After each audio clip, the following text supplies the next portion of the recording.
एगो गाना बा कि कुछ ऐसा कर कमाल कि तेरा हो जाऊं, कि कुछ ऐसा कर कमाल कि तेरा हो जाऊं, किसी और कहूँ फिलहाल कि तेरा हो जाऊं,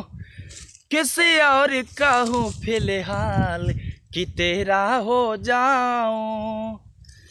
कि कुछ ऐसा कर कमाल कि तेरा हो जाऊं, कुछ ऐसा कर कमाल कि तुम्हारा हो जाऊं, किसी और कहूँ फिलहाल, किसी और कहूँ फिलहाल कि तेरा हो जाऊं, किसी और कहूँ फिलहाल कि तेरा हो जाऊं। नमस्कार, प्रणाम।